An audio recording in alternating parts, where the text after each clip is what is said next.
So today I want to address a question that I see coming up a lot and that people tend to have very strong opinions on, and that is, how long should you leave it before you reply to a customer inquiry? I have my own thoughts on this and I'm going to share those in today's video and also talk about kind of what the general understanding is in the world of online commerce. G'day there, my name's Jess and if you haven't been here before, welcome. I have been running my own online handmade business and been fully self-employed since 2010, and since 2013 I've also been helping other makers work out how to turn their handmade hobby into a thriving and profitable business via my blog, podcast, membership site, courses, YouTube channel and more. Create and thrive. Okay, so how long should you leave it before replying to a customer inquiry? The first thing I want to get out of the way is I'm a big believer in business hours. I do not work 7 days a week, 24 hours a day. I actually have a 4-day work week, which I'll talk about in another video, but I have a 4-day work week. My working hours are generally between 10 and 4 each day. Sometimes that'll vary if I have like a live workshop I'm doing in the evening or something like that.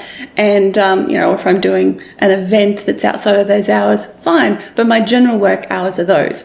I strongly recommend that anybody who is self-employed, fully self-employed, full-time, does have work hours so that your work doesn't just bleed into the entire rest of your life. It's good to have some downtime. So I reply, generally speaking, to my messages within those work hours. However, there's a little bit more to it than that. So the first thing is, generally speaking, the expectation broadly is that you will reply within 24 hours. If you reply within 24 hours, that's pretty standard. That's pretty expected. I don't think anybody except the fringe cases would have an issue with that. And frankly, you don't want those people as customers anyway, because they're probably going to be more trouble than they're worth. So generally within 24 hours is when you want to reply to a message. So how do you deal with that? And how do you stop yourself from, answering messages at 3 a.m. because you wake up and check your phone? Habit, obviously, but let's talk a little bit about habit and routine and systems that you set up. And this is one of them that you should be setting up, and setting an expectation, both yourself and to your customers and potential customers, about when you're going to be replying.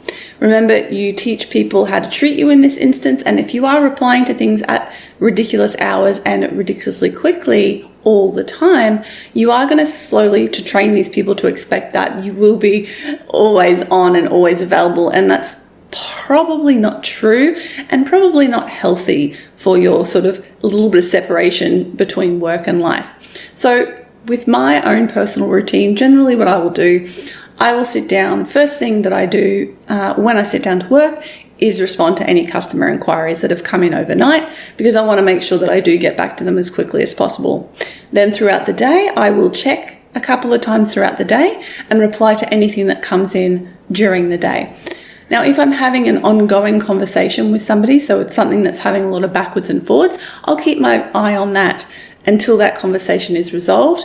That being said, if it gets to, maybe 6 or 7 in the evening and that conversation hasn't been resolved, I will put it aside and come back to it the next morning. So that's a case where I'd sort of break my rule about work hours, because we're already having an ongoing conversation and I'd like to try to resolve it before I get to sleep, so that I'm not lying there wondering what the resolution is going to be with this customer issue. But generally speaking, I will reply between that 10 and 4 on my working days, which is Monday to Thursday. The customer communication thing is the one thing I do on my days off. So Sunday, don't do any. Saturday and Friday, however, because I take the 3 days off from doing any structured work, I feel like 3 days is too long to leave it to reply to someone. I'm happy to leave it for a weekend at times. I think weekends are a special case. There's still this understanding in our culture that weekends are a time for having a break. But if that is too much for you, if you feel like no, that 2 days is definitely still too long, there's a couple of things you can do. First of all, you could just make a time on on the Sunday morning, or like the Saturday morning and the Sunday morning, to check and reply to anything, and that's all you do, and then you put it aside and move on with your day. Another option is that you set up an autoresponder. So you can set that up in Etsy combos, in your email, in Facebook Messenger. You can set up an autoresponder that just replies to anyone who messages you and tells them your business hours and when they can expect to hear back from you. And that way they're not left in the dark thinking that you've ignored them. They've got that communication from you with the really clear answer of, hey, thank you so much for your message. Really appreciate you getting in touch. Today's my day off, but I will be getting back to you at this time on this day. And that goes a long way to making people feel heard and knowing that you're going to be replying to them. Just be careful with this when you do put your working hours or your business hours in there. If you do work with international customers, make sure to put your location and your time zone in that message, because people will just assume, if they haven't looked and they don't really know who you are, they'll just make the assumption that you're where they are and that the same times apply. So make sure to be clear in that autoresponder as to your location and the time zone you're in, so that people will understand that. Like here in Australia, my Monday morning is actually Sunday evening in the States. So making sure they understand those differences of time. Another thing you should do to make your life a lot easier is to set up snippets or auto replies or banked replies, whatever you want to call them. I think they're called snippets in Etsy, and what are they called in... They're called templates in Gmail. These are a lifesaver and a time saver. They are so good. So you just set up a bank of replies that you keep getting inquiries for over and over. So you'll find over time, customers will keep asking the same questions, different customers. And rather than typing out the whole thing every single time, you want to just set up one of these snippets. So what you can do is every time you get a customer inquiry, whatever you reply to them, just save it as a snippet, and then, if that same question comes through again, you can use that snippet. And as you get, as your business evolves and grows, you'll get to know what questions people ask over and over again, so that you can collect and refine those snippets so that you have a nice bank of replies, which will save you a lot of time when you're just replying to those questions. Another thing, don't be afraid to copy and paste from your descriptions or from your FAQ, because let's be honest, most customers will not have read your FAQ, and again, most customers probably haven't read the entire product description. So don't be afraid to just copy and paste the relevant section if somebody's asking you a question. And don't get upset about the fact that people don't read. Just reply to them, answer their question. You want the sale, right? So it's part of your job as the seller to communicate with your customer and answer any questions that they have. And it makes life a lot easier for you, because then you know that, if someone's asking this particular question about my product, that's a pretty clear signal to me that they haven't read my description. So I need to make sure that if there's any other really important pieces of information there, to put it in the message so that they do read it this time. So it's actually a helpful thing. Make sure not to be worried about doing that. You just surround it with some nice language like, thank you so much for inquiry.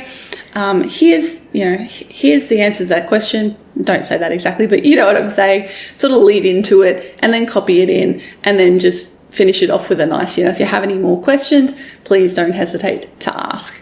Cheers, Jess. So long story short, try to reply within 24 hours. If you can't reply within 24 hours, it's a good idea to set up some sort of autoresponder to educate and inform your customers as to when you're going to be replying to them. Do make sure to not stress about this too much. Like, you need a separation between work and the rest of your life.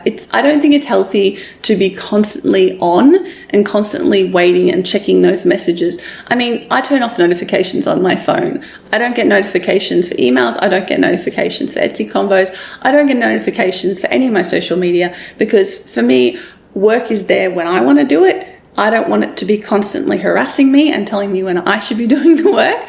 So that might be something you want to think about, consider doing as well, is perhaps turning off all those dings and bings that are constantly distracting you and getting to you. And hey, maybe you want to turn them on during work hours so that you can be responsive. But again, that's a personal choice that you have to make, and a decision that you have to make as to what you want your workflow to be during the day. I don't like to be constantly distracted by messages, so I make sure that I check them on a regular basis throughout the workday, but not when I'm doing something like recording a video. I have to have everything turned off so that it doesn't distract me or, of course, interrupt the flow of the video. It's okay to not be constantly available.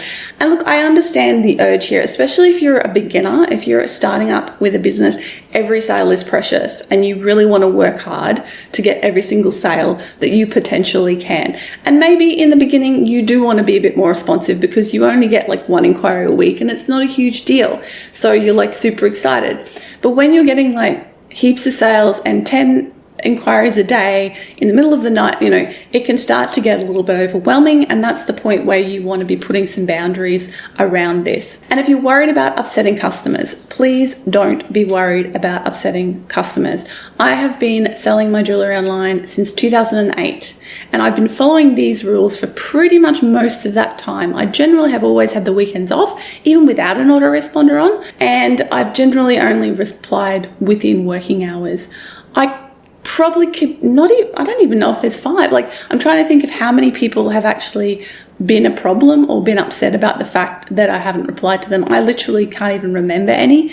Now, of course, that's not to say I haven't lost business. I possibly have lost business for people who have messaged me and I haven't got back to them fast enough, so they've moved on. If that's something that you're really worried about, then be a bit more on the responsive side of this. But if you're getting enough business and business is going well, most people will be understanding of the fact you have a life and that you have, other things and other responsibilities that you need to deal with, and that you're not going to be responsive 24 hours a day, 7 days a week. And frankly, the people who aren't happy about that might not be the sort of person you want to have as a customer anyway, because they might end up being a problematic customer in other ways. So don't worry so much about that. Just do your best to have excellent customer service with boundaries. Just as an aside, do really focus on your messaging and your voice with your customer communication.